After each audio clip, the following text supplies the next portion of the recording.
Good. Hi, everybody. October 18th. This is Everyday Buddha Interview Series number 13. This is a series of interviews with my spiritual friends. My name is Eddie, and today's guest is Sri Sharma. We're good friends. I don't know too much about him, but I know that he's IT, and we took a course called Explores course together and a few years ago we were exercise partners and we did exercise and we kind of had a really profound really good experience and we've been good friends since and I interviewed him once for another group and he shared some interesting stories about how he was trying to get promoted before we took the course. He was trying to get promoted, but he couldn't. But after the course, he wasn't even looking for promotion, but he started to get promoted. And now he's in a management position. If you want to share a little later about your daughter's response to the course, welcome, Sri. Nice to see you. It's been a while, so it's really nice to see you again. Thank Yes. you, Sri, for coming, and I'm looking forward to Thank you, Eddie. hear about your spiritual journey. Yeah, so maybe you can tell us a little bit about your background and then move on to present and future. Sure. Thank you, Eddie. It's again really nice to talk to you once again. And as you said, we have had a lot of shared experiences in the spiritual journey, and each time I felt, gone to, learn something new, and it's been a very good experience to me. As a bit of my background, I live in Australia, in Melbourne, and I've been here for more than 25, 27 years now. Originally come from India. And I'm here married with two children, and I work in the field of IT. Um, in my earlier years, when I'm 56 now, I think, somewhere on that mark. In my earlier years, 10 years back or even before, I was with more a typical career-oriented, very ambitious man, trying to, do well in the world. But I was always, caught up in the usual maelstrom of what a professional life was. You're always upset, you're angry, you do not like what was happening. There was a lot of competitiveness, and it was always highs and lows. You're trying to celebrate lots of success, and you're getting depressed when things did not go your way. Yeah, sorry, it's kind of hard to imagine because as long as I know you, you're always kind of smiley and calm. You're on the stage, so I haven't seen you upset. Even when you had, some tragedy in your family, but you are pretty Yeah. calm and sailing through. So sorry to interrupt you, but I just wanted No, to please. say that. That's a good. Yeah. In fact, it is very hard for me to know how I felt 10 years back, because it is one of those funny things when you go through this process of transformation, you lose that memory of who you were before. So I only know who I was based on the events and incidents which happened in the past. Mhm. And there were things like, getting upset and angry, walking out of meetings, having shouting matches and all these sort of things. Nothing unusual. I wasn't very, an aggressive person or anything, but I had my own share of insecurities, like many other people who are trying to, climb the corporate ladder. Around that time, just as I'm a person who loves to take on new challenges. I experiment with things which stretches the boundary of both physical and mental boundaries. So not only do I do meditation, but I also do very heavy lifting. I take powerlifting. I try to learn musical instruments. So anything which gives me a bit of a challenge is something which I enjoy. I took a challenge of doing the Vipassana course because a lot of people talked about it being quite difficult and whatever. And so I spent 10 days in a retreat trying to learn how to do mindfulness, in that more traditional way. That was a very profound, altering experience for me. I did not really know what meditation meant until then. And when I came back from that, it still wasn't enough. I felt that I had to do something different and something more. And I was talking about this to my friends at work, and one of my close friends who has done the Finders course before, he introduced me to Finders course. And in fact, he actually sponsored me. He insisted that he wanted to pay for it because he said, if it works out for you, Shri, you should pay it forward. And he said that is how the tradition works. So I did the Finders course with Jeffrey, and I think this is now almost 4 or 5 years back. I can't remember. Mhm. And it was a big shift in the way I saw life and attitude. Now, a lot of people may think, did we have this massive earth-shattering moment or whatever? It wasn't that dramatic, but it was quite rapid.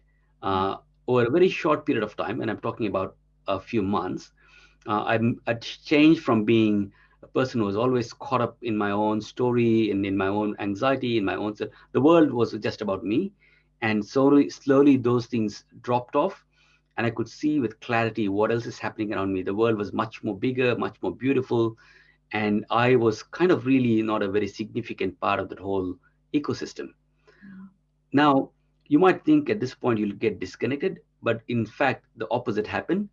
By not being so focused and absorbed about myself, I made space for other people to communicate with me, to talk to me and interact and understand and all these things.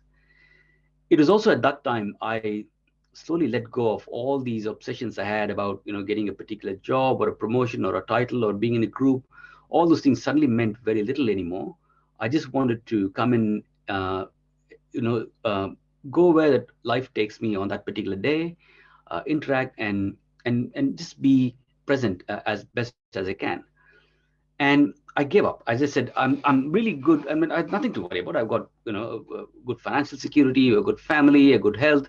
So what am I craving for? And all those things when it dropped off. mm, But what happened was there was a turn in my professional life where the more and more people I talked to, the more involved I became, the more helpful I was, the more engaged I was. mm, What I did was valued by more people. And in its own organic way, I started getting more and more job offers or roles and things like that from people who interacted and said, "We would love to work with you again," and that sort of thing. So mm, next thing I know, I was getting promotions, I got pay rises, I got job offers. I recently changed my job again a month and a half back, Eddie, to another better one. It was also one of those things where someone calls me and says, "Sri, would you like to come and join our company?" That sort of thing. So it is very paradoxical that you get all this exactly at the moment when you don't want it. So it is something which you need to reconcile uh-huh, because it is a very paradoxical state of the human mind where when you really, really want something, it mhm, actually is harder to get. The best way to achieve something is to not crave for it. uh-huh. And Give up. and the world has a way of giving you what you want because you will naturally gravitate towards those things. Mhm, So that's been my professional life so far, mhm, and putting aside all the material gains which I've got in terms of jobs and salary and everything, mhm, life work has become so much more fun. Something which I now, because it's interacting with people. At the end of the day, you are exercising your intellect, your knowledge. You're doing something creative. You're getting an output. You're seeing the value out of it. And now that's been the that's what drives you, and that gives you more joy than a non-real status. Things like positions and titles. So that's in a nutshell encapsulates how things changed for me. And this is not something which I've seen in myself. Other people have come and remarked that to me as well. The people who have seen me after a few years, they say, "You're a lot different than what I knew you before." mhm, And I can see that happening. But internally, I cannot remember how it was before. So that is mhm. probably one of the downsides of this spiritual journey is you kind Right. of get a memory loss Yeah, of you're what in the happened. present moment, so you don't think about the past anyway. It could be Right. somewhere, but you don't really kind of keep repeating about the past. And so tell And me what, definitely it doesn't have that emotional baggage which used to be there right. before. Yeah. Yeah. So tell me how your daughter responded when you made the shift. So that was another interesting journey. So during Finder's course, there were different, people have different locations and experiences. One Hmm. of the things I felt was I was trying to do this exercise, which you know very well, Eddie, about the Lester Levinson love exercise. Right. Um, I struggled with that because I could not generate the feeling of love Mm. when I thought of people. So I said, let me start with the people whom I really love, my family. I said, okay, Right. my wife, my daughter, Mm. I brought up their image in my mind and I tried to generate the feeling of love. It wasn't happening. Mm. Then I thought of, my dog and my child when she was a baby, when I really knew I was been obsessed with when she was a little baby and all the, but for some reason, I'd reached a state where that kind of a more intense love kind of thing was replaced by something different. Mm-hmm. Um, where what I now was experiencing was a constant backdrop or a background of positiveness, Yeah. and a feeling of wellness or goodness or what you want to call it. But Mm-hmm. there wasn't a specific moment where I could say I'm now experiencing love as a defined moment. Mm-hmm. That had disappeared. So I was a bit confused, and I spoke to, I think, Norb and Amy, who was some Mm-hmm. of the guides in the Finder's course, Right. and they said, look, it happens to people. Not everyone has the same thing, and you are having a mix of locations. There's a bit of location 2, but there's also a little bit of location 4, Mm-hmm. and it is not, it's not a uniform, well-defined location you'll get. Right. So I kind of said I'm okay with that, but then I felt, how would my daughter react? So she knew that I was doing Finder's course, and she said, "Oh, Dad, I hope you're not joined a cult." And I said, "No, no, this is not." So, and then I told her, "This is what happened to me. I when I see you or Mm-hmm. your brother or my wife, Mm-hmm. my feeling of love is not how it was when you were a baby. That there's something has shifted. Mm-hmm. I love you in the sense, in this, you're my daughter. I'm so happy to see what you do, and I have a great sense of positiveness. Mm-hmm. But the peak experience is not the same as it was before. Mm-hmm. Uh, she was a little bit surprised, but she was Mm. really saying that is fantastic, and she was actually happy to hear that. Oh, Um, yeah. and she said, it, in one sense, it doesn't make a difference to Mm-hmm. them because my behavior to them has not changed. In fact, if anything, I've actually been Mm-hmm. more engaged with my Mm-hmm. daughter even more than before. So the fact that there is a change in the way your emotions work doesn't necessarily change your relationship with the person. If anything, it actually brings a level of Mm-hmm. deeper connection than what it used to be before. So that was my experience with her. I was talking to somebody else in the group, and he has transitioned many, many years ago. And actually, he said that probably being in location makes you a better father. Your the sense of love might be different, but as you mentioned a little bit earlier, you're not reacting. You just choose the action, and you're still engaged, and Yeah. but you have yeah, you don't react. So you can make a better judgment. You can be a better, more supportive father from a bigger perspective. So that was his take on it. Yeah. On the flip side, I've had a few deaths in the last few years. Right. A Mm-hmm. very close friend of ours, she was, in fact, we only had spoken to her a few days back, and she had gone on a holiday, and she passed away due to an accident. Mm-hmm. My mother died, and my father died, um, and especially my mother, I was very close to her. Um, in the past, I would have possibly been quite inconsolable when such thing happened. Mm-hmm. Right now, there was a deep feeling of sadness, but it wasn't a peak experience like I would have experienced before. So there's been a flattening of peak experiences when it comes to love and sadness. Mm-hmm. It's a little bit more of a background tuning, which tunes up and down depending upon the situation, but doesn't come to the foreground like the way it used to do before. As a peak experience. If you you Right. know, I hope I'm making myself clear. It's a very different way of experiencing happiness and sadness. We had a conversation right when that happened, and we talked about this. And usually, you have this persistent, fundamental sense of well-being, but the word I remember you using is more subdued. So it hasn't Yes, gone away. So it's not you're not overwhelmed with the sadness. You're not reacting, but it's kind of subdued. So the happiness level is a little bit more subdued, a little bit lower. exactly. Yeah. It's Mhm. subdued, it's dialed down, and it Right. dials up. In one sense, we can all be philosophical and say, are you really missing something in life? Because I really don't crave for any more peak experiences. I can uh, uh, generally get by without having to have the things which I used to. In the past, I would have really craved for something. Cars or houses. I don't know, whatever it is. Now, none of those things matter to me that much. Is that something which you're missing out on? Sometimes you ask that question philosophically. The purpose of human endeavor is you got to have a deep sense of dissatisfaction to make a change or achieve something. If you're constantly satisfied and really have nothing to aim for, where do you think progress comes from? But I put that aside. It is what it is. Okay. But there's also been, it is also driving me towards a different direction. If I come back to my professional life again, Mhm, um, I've lost the interest in being in this current corporate world, doing IT and all these things, even though I'm quite successful. mhm. So I'm already making plans, AD, to shift my career in the Oh, next 2 or 3 years to become a school teacher. oh, wow. This has Okay. been, yeah, so I've started doing my studies in education, Uh-huh. and I'm doing quite well. And I hope to complete that in another 2.5 years, 3 years' time. And Hmm. after that, I want to spend the rest of my life in doing a career which I absolutely love, Hmm. which is teaching. Um, Hmm. so I think this is one of those things where being in a state of fundamental well-being helps you to think like that, because you now don't care about the things which is external to you. You care about what is internal to you. And my passion is actually to see children develop a love for science and maths, Hmm. and that is something which I would like to pursue for as long as I can. What age are you planning to teach?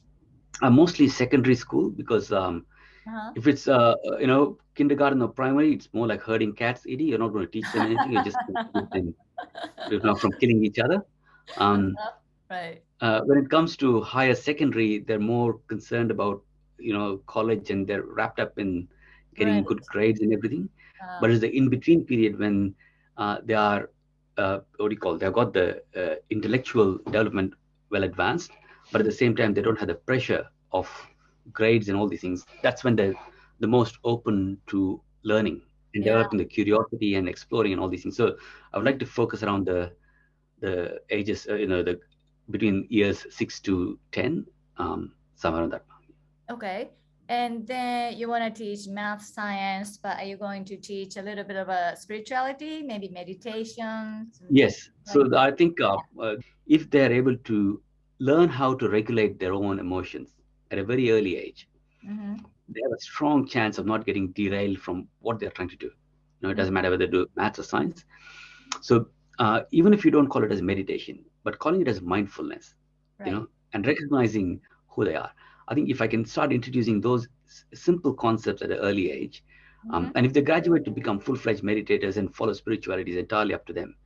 But I Mm-hmm. want to start giving them the groundwork, or the basic fundamentals of being mindful and being aware of their own conditioning and how things have been being building up, because at that age they're still not fully conditioned, if you know what I'm saying.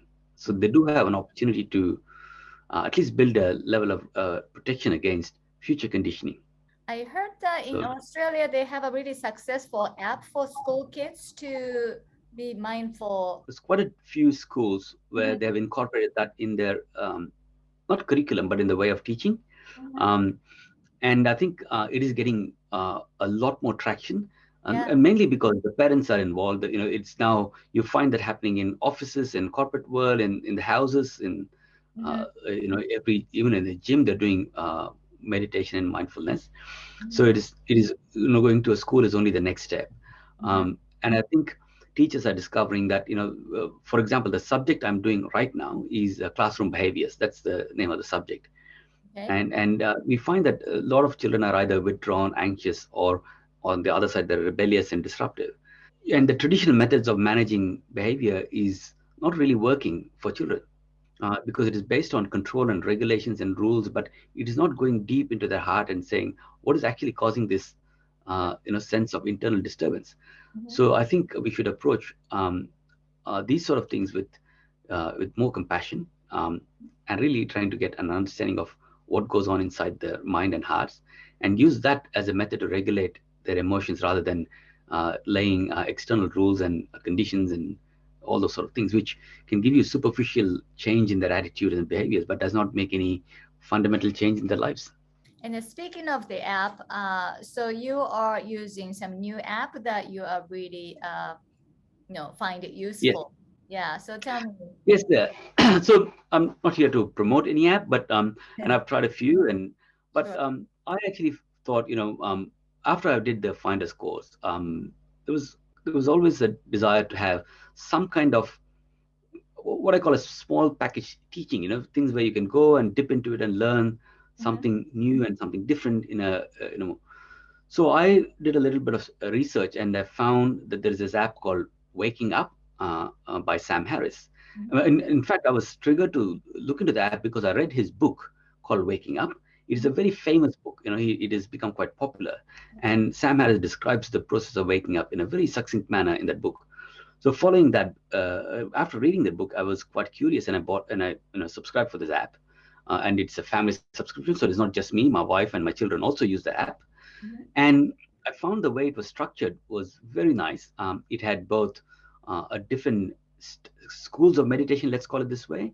You had the Sam Harris himself running guided meditations ranging from 10 minutes to 45 minutes durations, different lengths.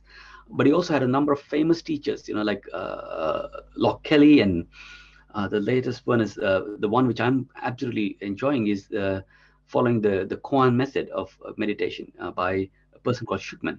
What this app does is it allows me to experiment a particular way of meditating Mm-hmm. and run that for a week or two or however long I would like to do it, and see if that resonates, and then try something else and try something else. And at the end of it, you might find that one of them would be the best model for you, or you might develop your own composite method.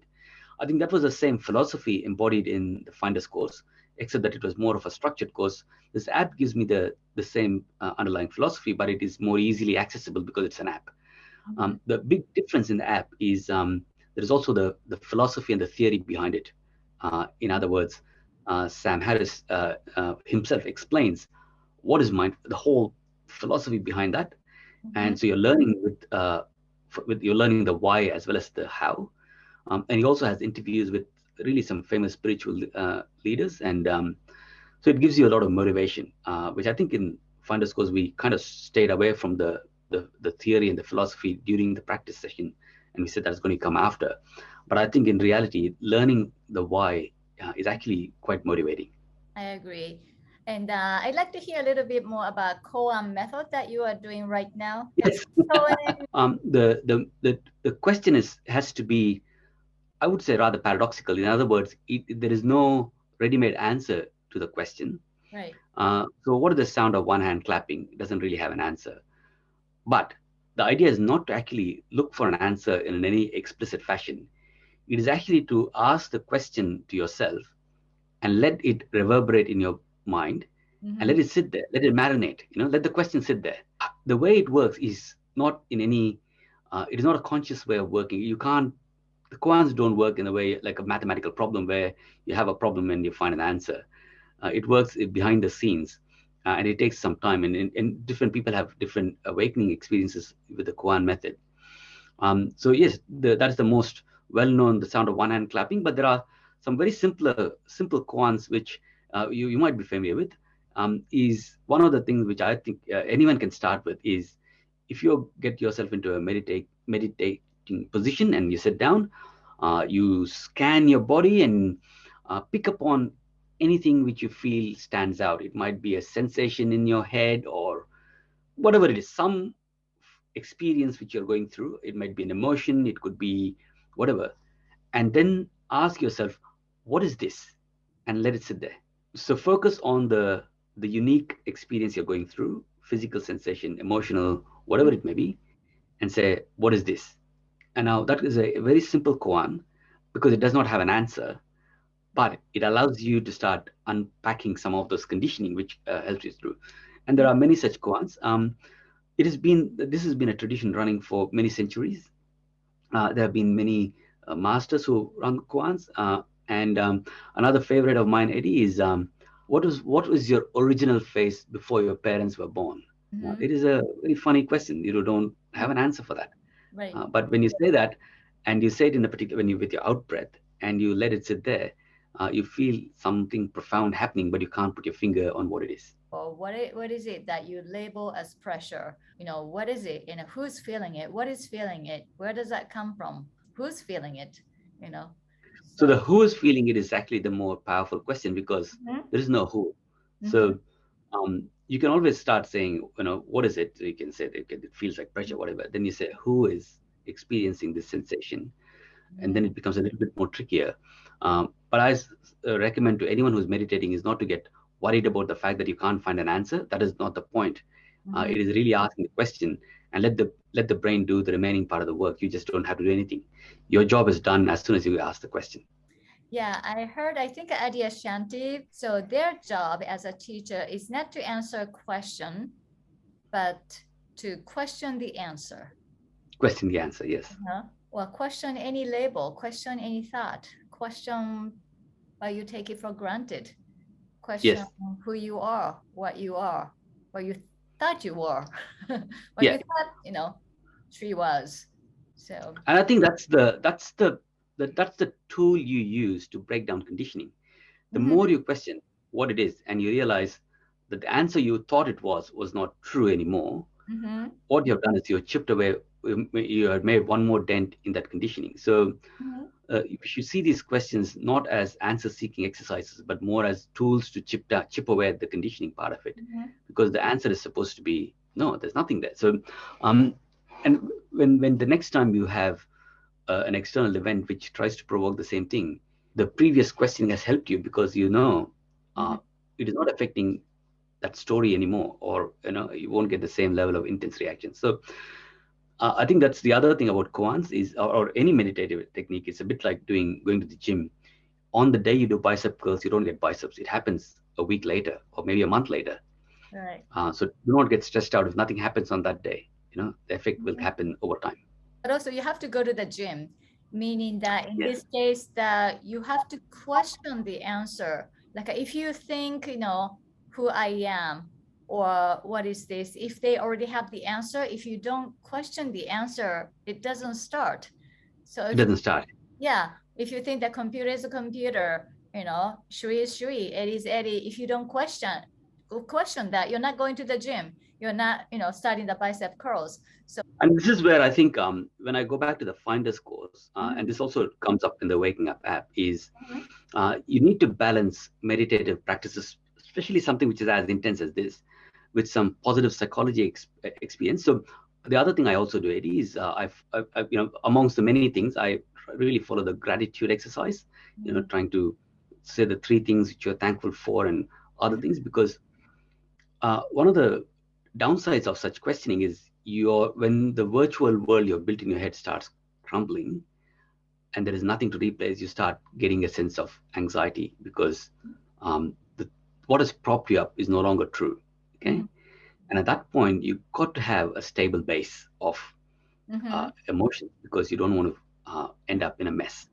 Right. So I also encourage anyone who is not just do meditation, that's really important, but you also need to do certain positive psychology exercises, things like Right. loving kindness. Metta is actually a positive because you're wishing love, gratitude exercises, and those sort of things, because then it's kind of turbocharges your meditation practice. Mhm. I feel that they kind of support each other. Otherwise, if your foundation crumbles, you could go to dark night of the soul or And yeah. a lot of people have had that experience, Mhm. and it has not been very pleasant. So, people, even though it is being promoted as the answer to all problems, Mhm. meditation can have its own downsides, and not everyone has come out well on the other side of things. So they have gone, which is why it is to be really, you got to see it in a holistic manner. It is one of the major tools, but you got to see other tools. I've read Martin Seligman's Positive Psychology Mhm. and his book, and I've implemented many of the techniques in what I do. And when you combine that with meditation, then it becomes a unique one-two punch. It is powerful. I think that's the benefit of modern spirituality. So we have this positive psychology based on science, and there's a tradition of meditation or the wisdom passed down for Correct. centuries. So you combine these two, and this is the first time that we can combine both of them. So I think we're in a good place right now to have all those available in a Finder's course or the Sam Harris, put them all together and put in the app, and then you can Yes, test different things, and you just pick and choose, and oh, this works, but maybe after 3 months, oh, it doesn't work anymore, so I'm going to try something else. I think Yeah. that's the thing, right? So people feel that when they follow a particular path, Mm-hmm. eventually it runs out of steam because it has kind of done its job. And at that point, people will say, they'll think, it, have I failed? Rather than thinking, no, that's, I only tried one thing. So this is where having that, it is not just in meditation, but also in all aspects of science and other places. The biggest what do you call transformation has come when two different areas have actually merged together, and it is the synergy of, say, biotechnology is where you find the biggest advances happening. It's not just biology or technology. So in that fashion, when you take meditation and you see the different schools of meditation and other things like positive psychology, and see how they can, where they intersect, and how that can be applied to your own life, because you're very different from another person, Mm-hmm. and your starting point is different from another person. Right. So you will find what works for you, and you can discard the ones which doesn't. You can always revisit them later. It is having that constant curiosity to explore is what's going to drive you, rather than a particular method or the other. Mm-hmm. That's Right. the secret of success. And going back to the gym metaphor, for some people, bicep curls might be the right thing to start with, and somebody else, it's a bench press or something else. Yeah, But also, if you're using 50 pounds weight for 3 months, maybe after 3 months, it's not gonna do anything for you. You have to go to 60 no, pounds or 70 pounds. Yeah, so same exactly. And you're thing. seeing, so it's not that one has, the bicep curl has failed. It's not that the other one is bad. It's just that it has done its job, and beyond Right. that, you're not going to get increasing benefits on the same thing. And you have Um, outgrown. So that yeah, means you're doing better. So you move on to exactly. the next thing. I Yeah. think that's been my philosophy as well, and it Mhm. also keeps my practice evergreen and fresh. There is Mhm. always something interesting. It is not. It doesn't become a chore, and hence, I would say I do like a 95% strike rate. So I meditate almost every day. I haven't missed a day for a long time, Mhm. and if it has been I missed, for some unavoidable reason. And the reason why I'm able to do that for many years is mainly because each day feels like a unique experience that day. It doesn't feel the 50th repetition of what I've done yesterday. In which Mhm. case, human nature will say, "Stop it! Don't do it." Right. The doing it for a long period of time is more important than trying to do the same thing every day. So I always have that philosophy. Mhm. So hence, when I say a koan method, it was so exciting because I'm now trying something new. Now that's going to last me for some time, but there'll be Mhm. a point where I'm going to be what do you call, like a butterfly going from to another flower. I'll find something else and I'll move on. Yeah, I have interviewed, several people now, and a lot of them are already where they're happy with, but then none of them stopped exploring. They're still playing, Mm. not seeking, but they're still having fun, but doesn't have this desperation or need for it. But there's no deficiency anymore. There's no lack, but you There's have no lack. Yes. curiosity. You're not Yeah, trying to fill a hole. but then Yeah. you never cease to have curiosity, and you just, yeah, flower to flower. I think that's a beautiful metaphor. Yeah. If I want to add one more thing, is there has been a culture in the past, if you're spiritual, Mhm. it also means you're, I would say, the stereotype of a spiritual person is someone who's withdrawn from public life, who's more Yeah. introverted. And Uh-huh. I am exactly the opposite. I'm a I'm very extroverted. I'm the life and soul of a party, and I talk about this to anyone who would care to listen. I still haven't uh, grown up, if you want to call it that way. Um, but I find that there might be 10 people whom I talk to, and there'll be three of them will come back to me later and say, "Tell me a bit more about that." I think it is important. It is you know, I'm not saying you have to go and convert everyone, uh, but you got to tell your story as much as you can, and Yeah. make sure that someone who could potentially benefit from that, who did not know about it, has got a chance to do that. They'll all, for someone, it will sound the right thing for them, and they'll come to you and they'll ask you, "What did you do? How did you start?" So I think we should not just be selfish and hold on to our own fundamental well-being to ourselves, but talk about it and see how many more people can benefit from that. Right. Yeah. Another person I interviewed the other day, she used to be a corporate lawyer, but now she does more spiritual things. and she's an energy healer. So when they have a reunion, law school, I think, but then she said, what do you do? What do you do? And she says something like, I'm the Empress of Infinite Love. And Yeah. I can't remember, something like that. And then some people are fascinated by it, but the other majority is like, oh, let's go somewhere else. Let's talk to somebody else. So you get the reaction, you might get the reaction, but some people get it, and you can pass on this wonderful gift of fundamental well-being that And you person see, find when it. I work, with my colleagues at work, for example, or where I study or whatever, they know me, and they know that I'm quite good at what I do and all these things. So I'm actually, let's call it as in the corporate world, a high achiever. And then I tell them, this is who I am, and from a spiritual perspective. And for them, it's a revelation. They think, people who are in the la la land, they can't succeed in this. There's all these misconceptions, right? So when they find out that there is a person who actually is quite successful in a normal way of living. So I'm not just talking about work, I'm talking about family, health, finance, whatever. Right, So I'm quite good at all those things. right. So they say, okay, if this person has managed to do all this, then there must be something about spirituality which we should also explore, because it is not just the mental image they've had of people just going off to the forest and not coming back and that sort of stuff. So you got to normalize spirituality as much as you can, because it should not be different than your life. What is it at the end of the day, right? It is a way of living, and spirituality doesn't say that you got to abandon everything else. It is integrating what you do with the rest of your life is how the trick works. That's why I love the Explorer course, Eddie. We remember we talked about that, Yes. and the biggest message I got from that course was, how do you integrate what you're doing with, because you still have an obligation to the world. You've got a family to support, you've got a community to support, you've got children to teach, or whatever it is. You can't walk away from that. Right. So I found that it's really integrating what you're experiencing back into real life makes all the difference. Yeah, in that sense, once again, this technology of social media, internet, not only we have so many resources, positive psychology, different meditation techniques are available, but also see people like you or many people from the Finders Course alumni, they're still active in society, contributing, either it could be a teacher, banker, physician, nurse practitioner, and deeply immersed in this society and have a firm foundation, have family, contributing to the society, working in a corporate, and have spirituality and talk about, yeah, spirituality, divinity, Correct. energy.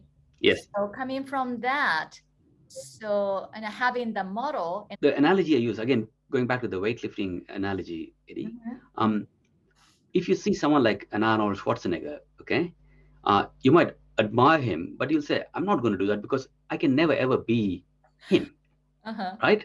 Right. He's so advanced. However, if the guy next door is able to get on a little bit of biceps and can squat a little bit, you're more inclined to follow that person because he is or she is a normal person like you in a job, but has found the way to get a better body by going to the gym.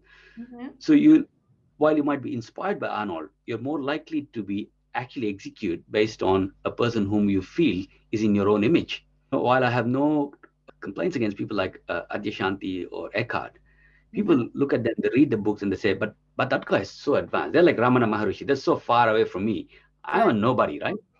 So you got to kind of normalize being spiritual as a person who's like the next door neighbor. But even Adyashanti or Eckhart Tolle, they look normal people, as opposed to some other teachers become more like a Muji, for example. He wears the robe and he's kind of a, yes, got the tradition of more Indian tradition and changed the name, or Adyashanti changed the name too. But Eckhart Tolle, well, he changed the name, I guess, but it's not like, Sri Rana Maharshi or nothing like that. Well, I guess you are Sri to begin with. But you know what, Eddie? That's my one complaint. I've already got an Indian name. I can't change it anymore. Yeah, you are kind of stuck with that, huh? You're born Sri or Sri.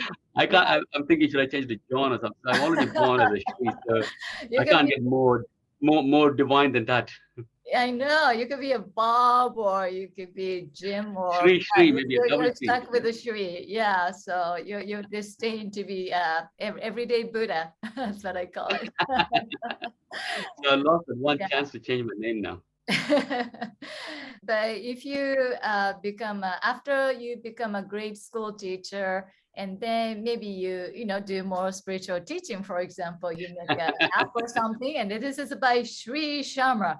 Oh, Sri, like he must have changed the name from Bob Sharma to Sri Sharma. So now that's the full name. Yes. No, I when I first saw you in the group, I thought you did that. I think you changed the name, or that's a nickname or some alternate name. Because that's got too good to be No, I true. do have. I've actually changed my name, but mine is a little bit of a different story. Uh-huh. I'm one of those people who changed my surname to my wife's surname. In my experience, I have not met any men who, after marriage, Uh-huh. have taken on their Wife. wife's surname. I did it for multiple reasons. Well, one, it was convenient and all these things. Hmm. But yes, my wife's last name was Sharma, Okay. uh, and I was Srikanth Kaldurio. It's a longer name. Oh, I'll okay. change my name to Srikanth Sharma. Some Indian name. I guess the world's longest last name is Indian name, right? Like a 21 letters or something. So that was a practical aspect because my surname was actually my father's name was it was very long. Let's see. So, is there any last word, any message to the audience? I just want to, if I want to translate my own thinking, is I am a super optimistic guy. I think the world is a lot better than what we imagine it to be. There's a lot more potential, not just in the world but in yourself. Mm-hmm. Um, the journey is more important than the destination. So when we talk about meditation, spirituality, positive psychology, or whatever, um, just don't worry about uh, what you want to attain or what you want to get, but just be curious and explore. Things will fall into place, and that's what happened to me. I did not aim for a particular thing. I Mm-hmm. just followed the bouncing ball, and as things went by, things started happening in my life, and the law of karma took place.